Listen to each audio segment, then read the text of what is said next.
We're now going to dive into our first part of the show, which is Recipe of the Week.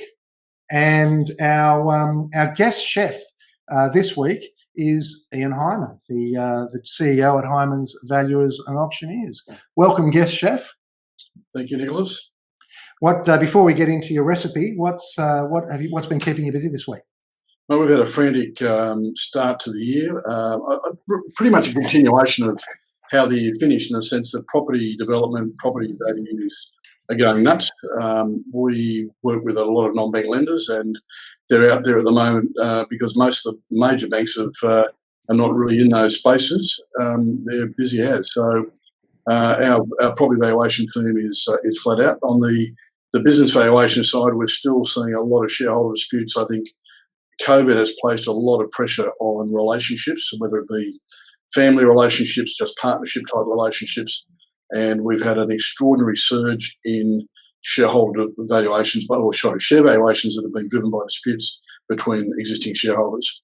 So look, as you mentioned, asset prices are strong, and business cap rates on business valuations have certainly dropped quite significantly, which means that you're obviously paying more to buy businesses. Having said that, small businesses are still quite challenging because they've got lots of risks that the large businesses don't have, such as key man, small numbers, high concentration of customers and so on. And that obviously has quite a big dampening effect on those multiples, but still much stronger than it was 18 months ago before COVID. And so your phone's ringing from, I guess, lawyers that bring these disputes to you. I've said before on this show, it's like marriage. When the money goes, the love goes in some cases. But you found your phone's ringing a lot more, say, in the past couple of weeks than it was, say, in November, December last year. Yeah, I've literally got half a dozen of those, of those situations running right now. You've given us 7 tips for reviewing your assets, and as I said before, it can be an informal situation where there's been no external advisors appointed, or it could be a formal situation where there's an administrator, and it's not necessarily a turnaround situation. It could be a business growth situation. And you've got 7 tips, and we're going to make those 7 tips available to anybody who asks for them. I'm just going to hit on some of them. You started off with looking at maintenance costs for equipment from prior years with a view to replacing equipment that's experiencing regular downtime. Yeah. Do you want to talk about that for a moment? Well, this is something, obviously we do a lot of our clients are unfortunately insolvent, but we also have a lot of solvent clients, and we talk to them about asset management practices, and all too often, particularly in mid-sized businesses sort of turning over maybe 50, 60, $70 million up to that level from quite small levels, they don't really have any sort of formal review process. And when a major piece of equipment breaks down in there, whether it's a manufacturing process or even if it's a mining services business of some sort, inevitably it leads to a downturn or breakdown of production or whatever they're producing. So one of the things that we've seen over time that is a great lead indicator of ongoing reliability of equipment is how much you spent on maintenance from the year before. And it's easy to lose that when you've got one P&L account for repairs and maintenance. You might have 100 pieces of machinery. So my recommendation literally is for the director to sit down with operations managers at the beginning of each financial year and go, okay, let's go through the major costs, and if there's any equipment there that is critical, that if it goes down, we're going to have to stop production. Let's get rid of it now. Let's plan for replacement so that we minimise that significant risk. Now, it kind of sounds obvious, but in your experience, is it something that's often overlooked? It's as rare as finding a decent asset register. Yeah. So all the companies that we go in, complain about that. Of all the companies that we go into with more than 10 or 15% had an accurate asset register, that would be a lot. So that's 85% plus of businesses do not really value their assets. They don't value the role that assets play in their ongoing success. Now, you've also said identify surplus equipment that might be sold to raise cash. It might include equipment that was purchased for a specific contract or volume of work that has subsequently reduced. So again, you'd like to think that people know when they look around their fleet or their factory floor what's working and what's not, but not necessarily. Would be a very dangerous assumption. Yeah. Again, Very frequently. I won't say this is all companies or at the same level of the issue with asset registers, but the reality is that most companies do not look at assets that are no longer in use. We had a matter last week, $1 million production line. The process just didn't work. It was stopped 5 years ago. It was probably worth, if you'd sold it 5 years ago, $100,000 or $150,000. 5 years later, it's probably worth $20,000 or $30,000 now. But more importantly, it's taking up 2,000 square feet in the factory. So it's all those hidden costs that you don't think about. You can't use that space. You can't use the cash, and it's just eating its head off, basically. And are you seeing more people that maybe, there's a lot of talk of it being harder to raise capital. Obviously, I've had multiple discussions of actually we're starting to see deals that really shouldn't be coming to us. They normally go to banks, but it's just getting too hard to put them through the banks. I mean, are you seeing people coming to you and selling stuff because they just can't raise money and they've had to go through, have a look through the ship to see what needs to be tossed? Yeah, well, that's particularly relevant in the property space. Anything on the commercial, industrial, or even and particularly in the development side, the non-bank lending, and you've just seen this, Nick, too, in your own dealings. The number of lenders has increased exponentially over the last 18 months. We've seen a lot of new entrants into the marketplace, and they're writing big deals. They're doing 30, 40 million in some case lends on property developments because the banks simply aren't interested. They're just not in the space. So that'll continue. That because of how cheap money is and how hard to get a return. Obviously, property is still seen as a reasonably safe way of obtaining a return, but also protecting your asset base. Look, you've got some other points here I'll just quickly touch on, and some finance brokers, if they're watching, I'd love to hear this, using existing equity and equipment to purchase additional equipment by releasing or mortgaging unencumbered equipment. The other one here you've got is studying new technological gains that have been made in your industry. I guess once upon a time, well, back in the before times, people used to go to expos in Germany or America or wherever it was to try and see where the new technology was. What do they do these days? Well, I think a lot of that's happening online. But even going back to that point, I think Australia over the last sort of 20 to 30 years have become very slow adopters of new manufacturing technology, and there are obviously exceptions to that. But I think generally speaking, when we walk into manufacturing businesses, they are not looking at current technology, and some of that technology in particular may lead to significant energy savings as opposed to increasing the speed of production or the output of the equipment. But they're not looking holistically at how they can improve their bottom line by innovations in technology. And there are significant innovations happening across every sector, probably more than ever before. But you've got to obviously find time to investigate it, make sure it's going to work for you, and then go through the implementation process, which is purchasing implementation process, which is quite complex. Okay, now you've also made the comment about staff. Are your staff fully trained for the most efficient utilisation of your equipment?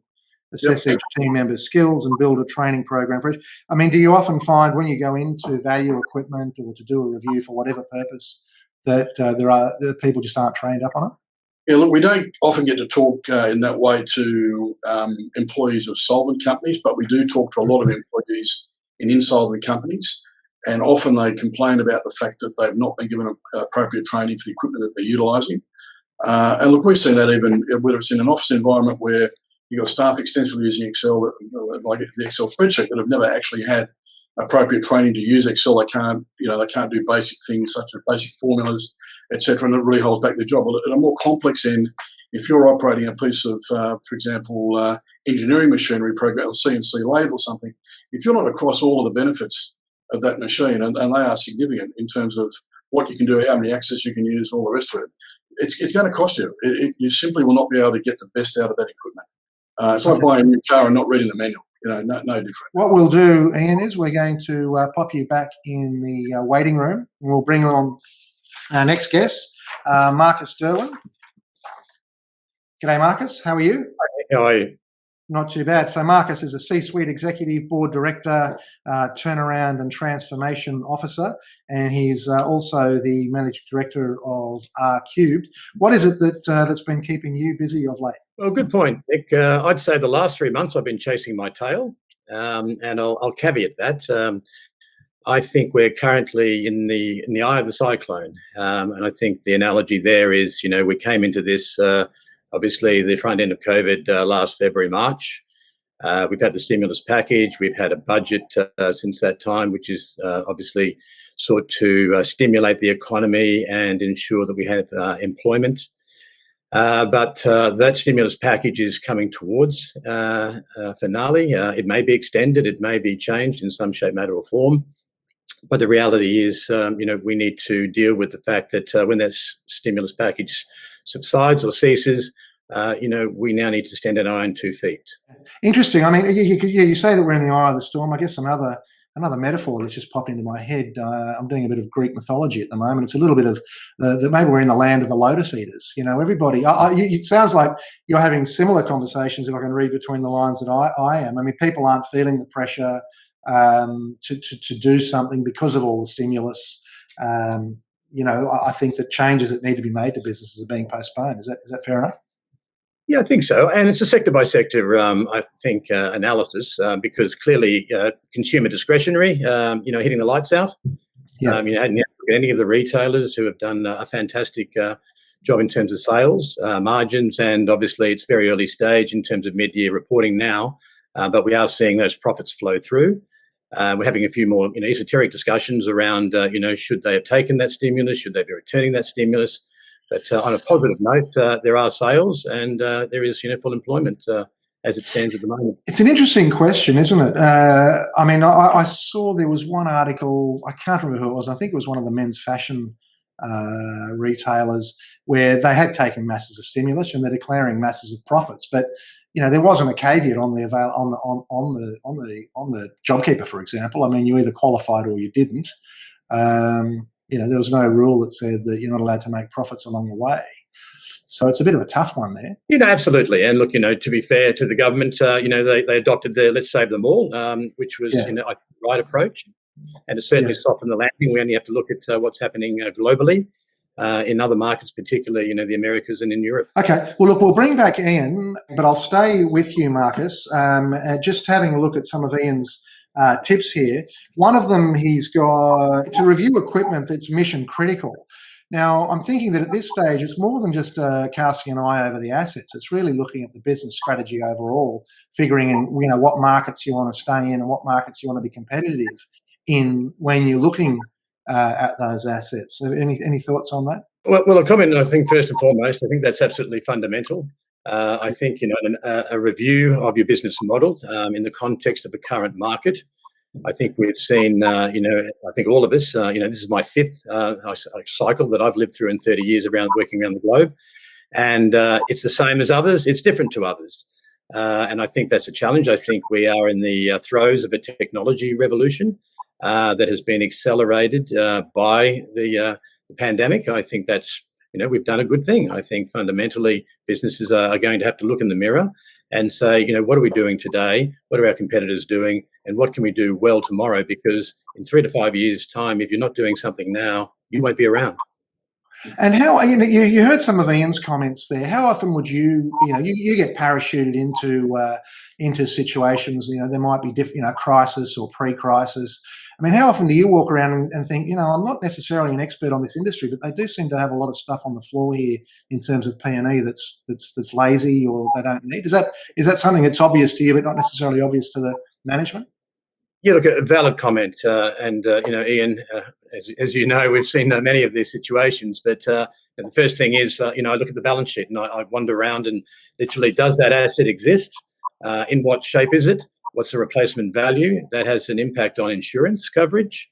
And fundamentally, there may be extraneous assets that can be turned into ready cash, which will have an impact on your working capital requirements.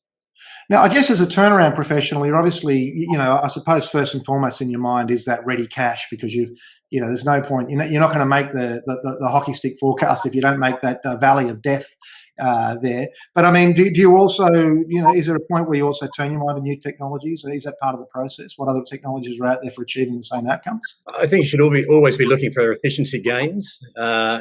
Just because we did it that way doesn't necessarily mean it's the right way. Yeah. The concept of that is, again, you can explore a range of options which will have impact on your workforce. It'll have an impact on your supply chain. It'll have an impact on your processes. So I think you should always be aware and open and receptive. Okay, Ian, any reflections on Marcus's comments here, just by way of wrapping up this segment? Well, obviously, you can't but agree. The other thing I was going to say, just mention that we talked about assets laying around. It's not just the value that gets lost in the asset by the fact that it sits there.